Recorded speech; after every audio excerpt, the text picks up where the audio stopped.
Chers amis, nous devons vivre pleinement le temps liturgique, c'est-à-dire cette manière dont l'Église nous accompagne pas à pas au cours de l'année, et essayons d'être sensibles à chaque note spirituelle qui nous sont données de vivre au fur et à mesure de l'année. Mercredi prochain, nous allons célébrer la fête de la Chandeleur. Cette fête de la Chandeleur, en fait, c'est le partage des eaux entre les deux grandes périodes de l'année liturgique. Celle que nous quittons maintenant a été déterminée tout entière par un sommet qui était la fête de Noël. Nous quittons la période qui est liée à la naissance de Jésus, à son enfance. Et vous l'avez entendu, depuis 3 semaines, nous entendons dans l'Évangile l'entrée de Jésus dans son ministère public, c'est-à-dire que nous basculons dans une deuxième étape qui sera dominée par la fête de Pâques, qui sera dominée par ce sommet qui est le mystère pascal. Nous entrons dans cette deuxième étape de la vie de Jésus qui est son ministère public. Au fond, nous avons vu Jésus passer de l'enfance à l'âge adulte. Vous avez entendu Saint Paul dire dans la deuxième lecture « Lorsque j'étais un enfant, je parlais comme un enfant, et voilà que je suis devenu un adulte. Je suis devenu un adulte, vous savez que dans la tradition juive, ça se fait de manière rituelle, il y a des étapes. Il y a ce qu'on appelle la bar mitzvah à 12 ans, et il y a une étape très importante autour de la trentaine, qui correspond pour Jésus à son baptême, c'est ce qu'on appelle l'adoption filiale, le moment où le jeune enfant, puis l'adolescent, devient adulte, c'est-à-dire qu'il prend en main sa propre vie. Cette étape a été marquée très clairement le jour du baptême pour Jésus, lorsqu'il a entendu la voix du Père qui lui a dit « Tu es mon Fils bien-aimé, en qui j'ai mis toute ma bénédiction. Tu peux y aller maintenant, je te donne les clés de la maison.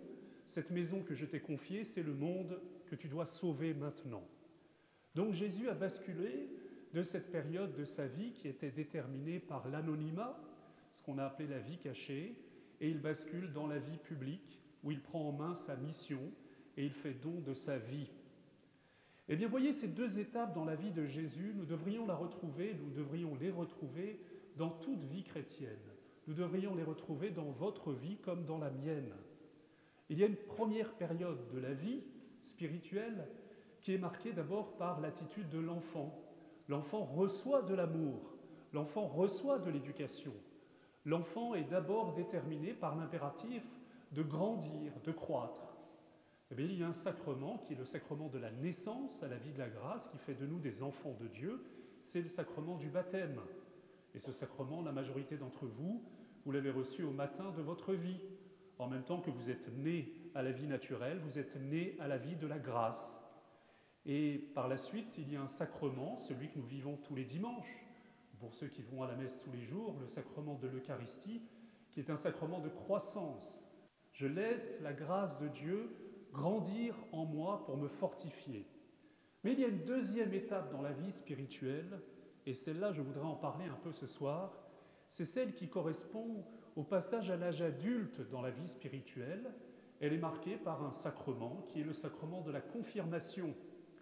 Le sacrement de la confirmation fait de vous non plus des enfants dans votre vie spirituelle, c'est-à-dire des gens qui consomment, entre guillemets, qui consomment la vie, l'amour que lui donne l'Église, mais deviennent des adultes. Je deviens adulte dans la foi par le sacrement de confirmation, parce que l'Esprit Saint m'est donné pour que je prenne ma part à la vie de l'Église en adulte, et non plus comme quelqu'un simplement qui reçoit et qui consomme. La question que je voudrais vous poser ce soir, c'est êtes-vous sûr d'être vraiment entré dans la maturité chrétienne, c'est-à-dire dans l'aboutissement de l'initiation chrétienne? Est-ce que vous êtes adulte dans la foi? Est-ce que vous prenez vraiment votre place en tant qu'adulte au cœur de l'Église?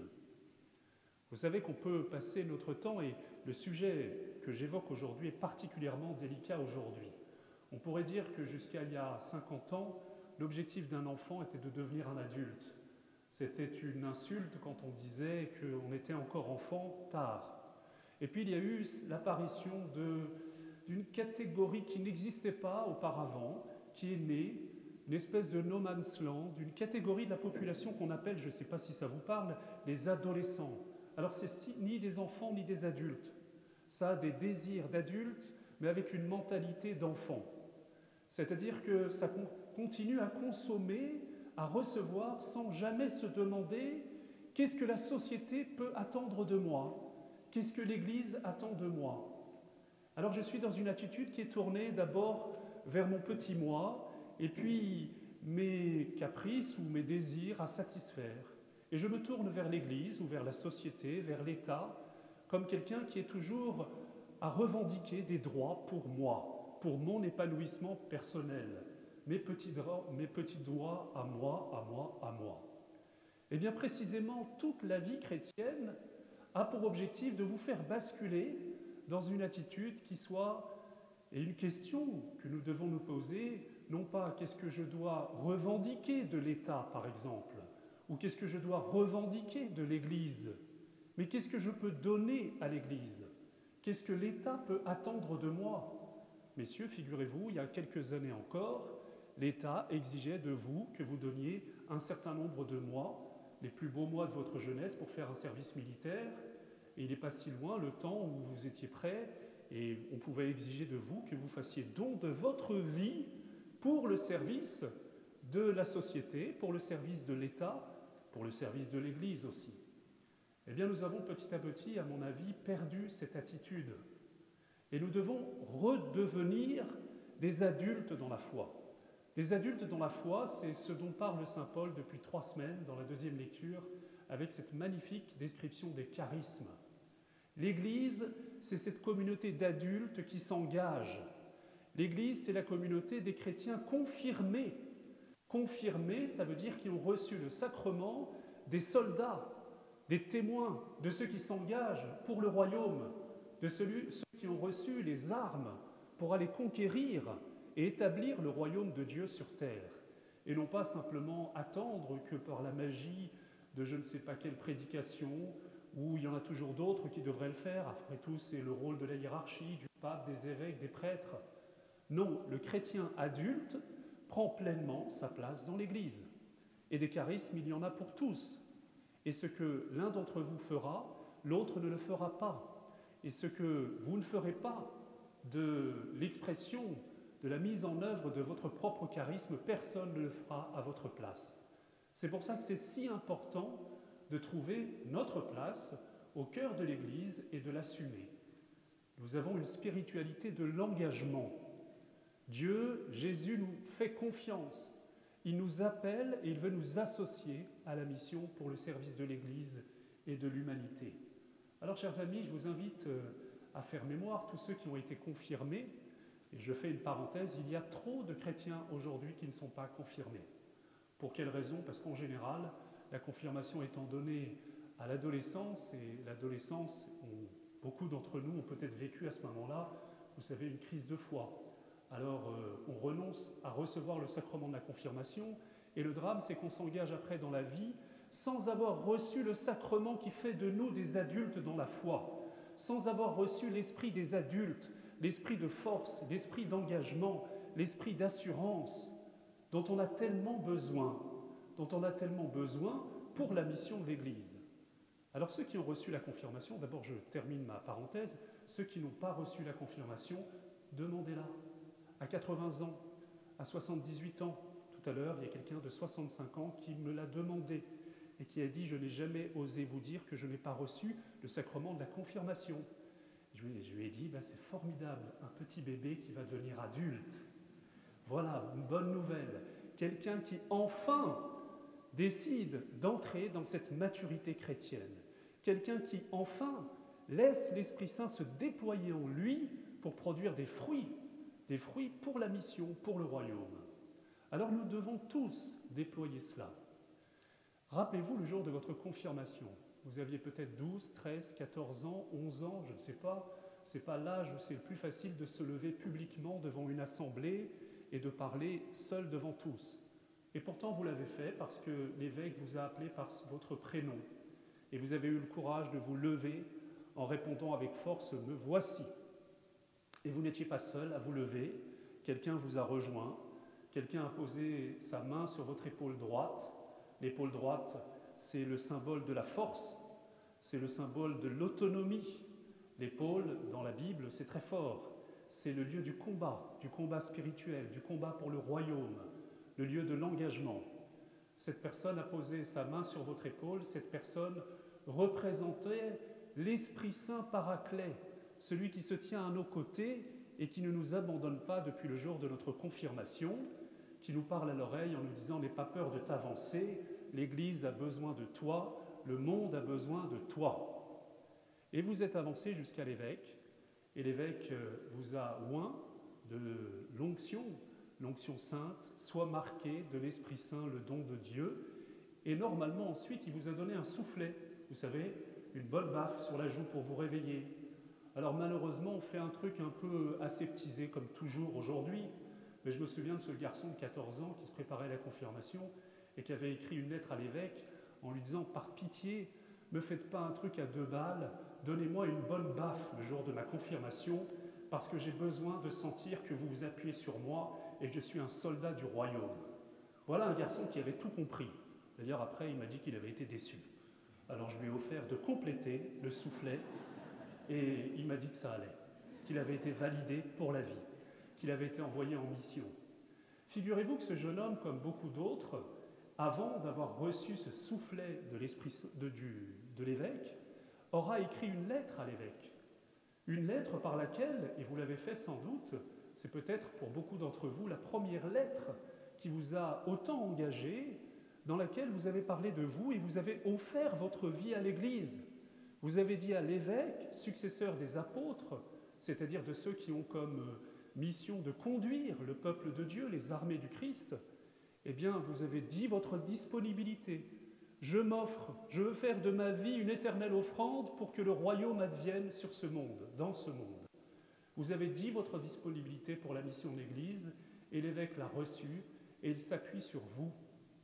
Et vous avez dit votre engagement à déployer les charismes que Dieu vous a donnés, c'est-à-dire à ne pas garder pour vous tous ces talents qui, si vous ne les développez pas, manqueront cruellement pour le monde et pour l'Église. Je crois aujourd'hui qu'on peut se poser 2 questions. La première, c'est, je la repose, il y en a parmi vous qui ne sont pas confirmés, demandez le sacrement de confirmation. Il y a trop de chrétiens non confirmés. C'est sans doute pour ça que notre Église n'est pas assez missionnaire. Notre Église est un peu trop consommatrice. Elle est un peu trop composée de petits enfants qui vont se nourrir, et c'est très bien, au lait maternel de l'Église, en recevant sa parole, ses enseignements, mais qui restent souvent dans une attitude un peu passive. Nous devons basculer. Et ceux qui ont reçu la confirmation, est-ce que l'Esprit Saint est vraiment à l'œuvre dans votre vie? Vous allez me dire, j'ai reçu l'Esprit Saint, mais ce matin j'ai mis du sucre dans mon café, mais faute d'avoir touillé le sucre, eh bien il n'a pas donné du tout de goût à mon café. Donc il serait peut-être temps de réveiller l'Esprit Saint que vous avez reçu à votre confirmation. Vous savez que les protestants appellent ça le baptême dans l'Esprit Saint. Nous appelons ça l'effusion de l'Esprit Saint. Ça veut dire se réveiller un peu, réagiter un peu ses dons et découvrir un beau jour que peut-être que j'avais tel charisme pour aller prêcher dans la rue et que jamais je n'ai mis en œuvre. Peut-être que j'avais un don pour prier pour mes frères, pour faire ce qu'on appelle de la prière d'intercession, et que ce don n'a jamais été réveillé, il est resté en sommeil, il est resté comme le sucre au fond de la tasse de café, et il serait temps enfin que ce sucre donne de la saveur au breuvage. Nous avons besoin de réveiller l'Esprit Saint qui a été mis en nous. C'est la raison pour laquelle vous allez tous vous inscrire au début du carême à l'école de vie dans l'Esprit Saint que nous mettrons en œuvre après cette messe jusqu'à la Pentecôte, pour être embrasés du feu de l'Esprit Saint, pour que enfin l'Esprit Saint ait toutes ses chances en nous, pour que enfin nous puissions devenir cette communauté de témoins, cette communauté, cette armée, j'ai envie de dire, du Christ pour le royaume. Voilà, devenons adultes, enfin, dans la foi. Alors on pourrait parler je vous ai parlé de l'engagement dans l'Église. Nous sommes dans une année importante aussi. Vous savez que l'Église a toujours dit que le devoir des chrétiens était de s'engager dans le monde, dans la cité, de s'engager en particulier, il va y avoir des élections présidentielles, il va y avoir des décisions importantes qui vont être prises pour la société. Les chrétiens doivent s'engager. Les chrétiens doivent s'engager pour la vie de la cité. Ils ne peuvent pas rester dans une attitude simplement critique, dans une attitude de spectateur. Ils ne peuvent pas être dans cette attitude, vous savez, un peu de distance aristocratique par rapport aux événements, en critiquant toujours le gouvernement en place ou les institutions. Le chrétien doit se demander « Qu'est-ce que la société peut attendre de moi ? Je revendique, je ne suis pas d'accord avec ce qu'il se passe. Et alors ? D'où viendra le changement ?» Vous savez ce que répondait Mère Teresa quand on lui demandait un jour ce qu'il faudrait changer dans l'Église et dans le monde. Elle répondait « Eh bien, moi et vous ». Alors que le Seigneur nous donne vraiment d'entrer dans la maturité chrétienne, que l'Esprit Saint vienne réveiller en nous le don qui a été déposé au jour de notre confirmation. Le monde en sera plus beau, le monde en sera transfiguré, le royaume adviendra enfin. Amen.